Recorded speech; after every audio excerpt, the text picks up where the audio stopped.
Hello, folks. It's your buddy Mike Messier. This is a very special early morning, 3:08 a.m. Eastern Standard Time here on One Mike Messier, where I do my instant movie reviews, and also simulcasting on One Pro Wrestling and Sports Fan.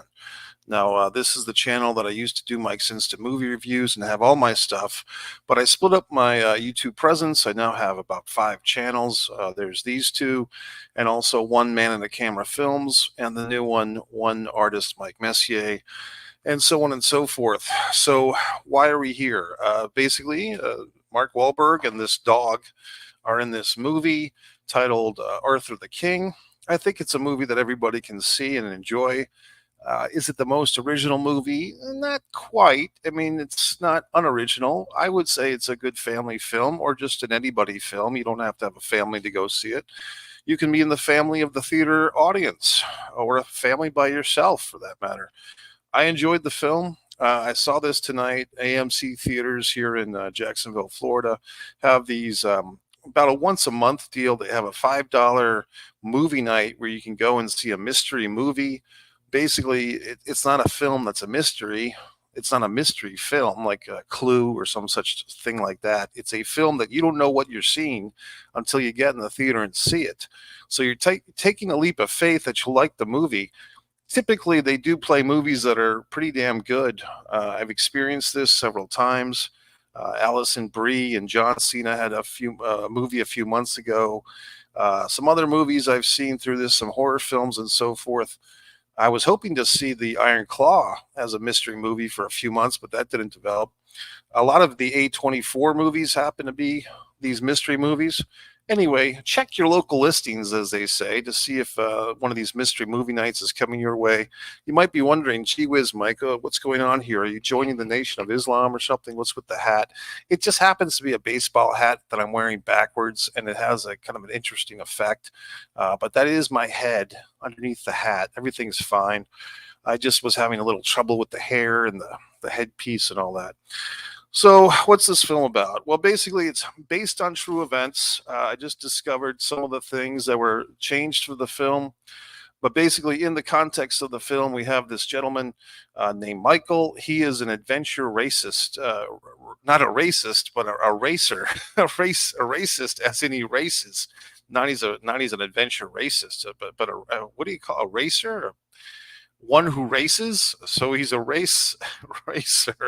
He's a racer, I guess, but basically a foot racer, not a car racer or a plane racer, but he races on foot.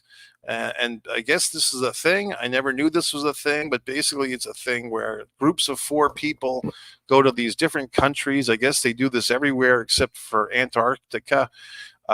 In the movie, it's the Dominican Republic, and I guess that's because where they filmed a lot of these scenes. I did find out in real life it's a little bit different. It was Ecuador, but this stuff kind of did happen.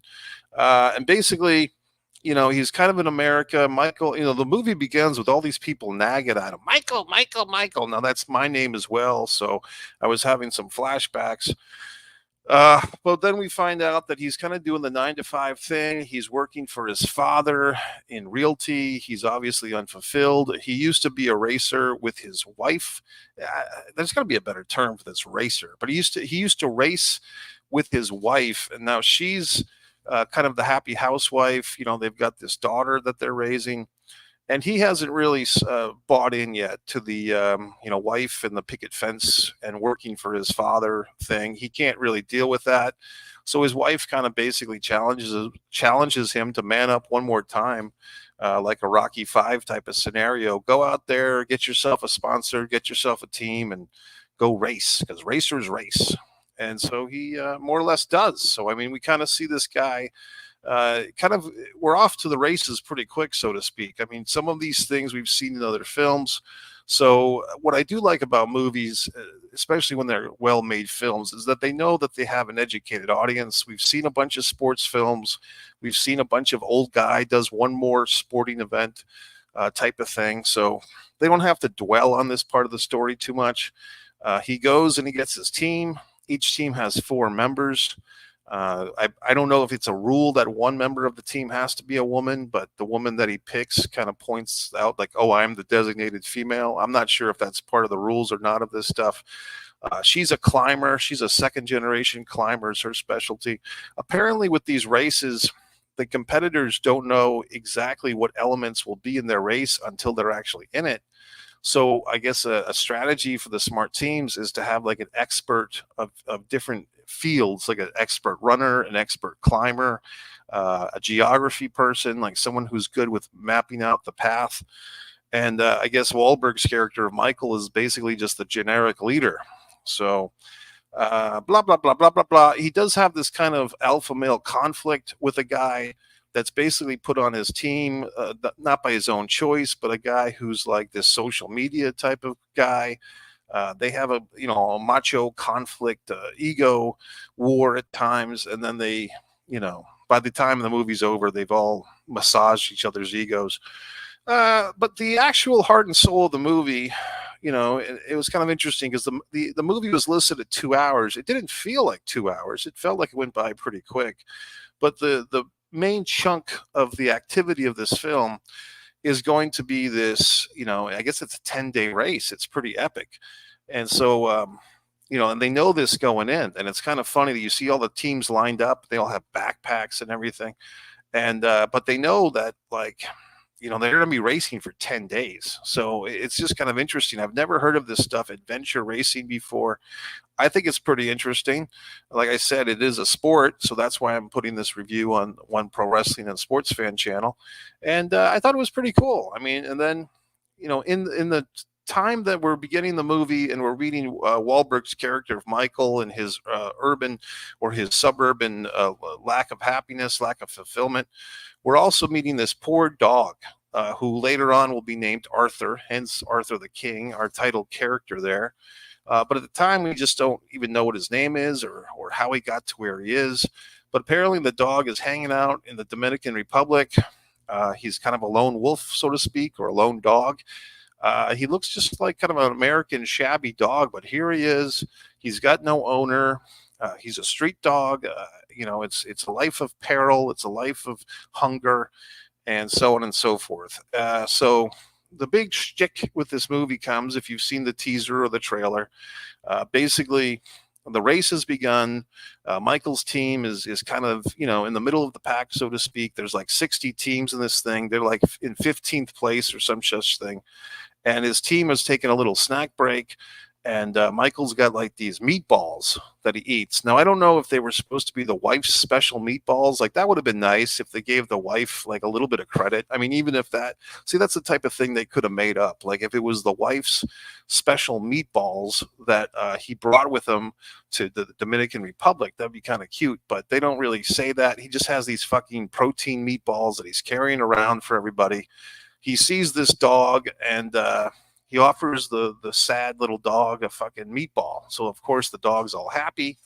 And because, this is a movie, and I guess this happened in real life too, the team keeps on trudging and so on and so forth. And like 3 days later, the dog shows up. And the dog just pops up there in the middle of this rainstorm, and the dog is there. And the dog is like their guardian angel because the social media guy on their team is about to go walk off a cliff, quite literally.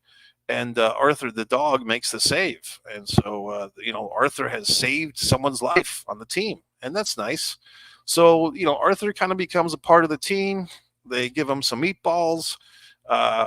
He's having some issues. I mean, it's clear that he's injured, the dog. He has like a really nasty kind of infection on his back. But these people are in no position to help the dog right now. They're in the middle of the race, and the dog is like basically making himself a team member. And, it's kind of exciting. And the dog has found himself a family. So, our character there of Michael says that he's never owned a dog. He's never owned a pet. And so this is a new experience for him. And apparently this story, like all these things happen, and I just don't see any of it. Like all these social media things are such a big fucking deal. I always manage to miss out on. But apparently, this story was a big Instagram thing, and I just didn't know about it because They're taking pictures of the Michael with the dog. It's making headlines worldwide. Everyone gives a shit. For whatever reason, your buddy Mike Messier knew nothing about this in 2016, but apparently this was the big story that everyone's talking about, so much so that here we are making a movie about it. Lo and behold, there is, of course, man versus nature, man versus himself, man versus man.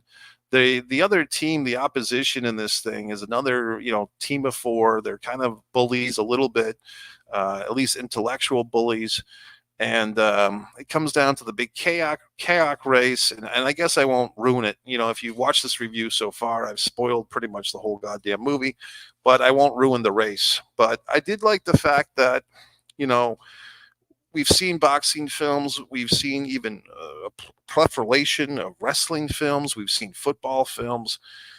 We haven't seen adventure racing, and I mean, if you think about it, how many films have you really seen about any type of cross country racing or any type of track and field? I mean, the track and field movies I can remember, there was one personal best, which was like, what's that lady's name? Was it Muriel Hemingway? Like, was that her name? Like, she was like a big thing for a couple of cups of coffee in the mid '80s, or the late '70s. Actually, she's a very pretty lady, and she was in this movie about.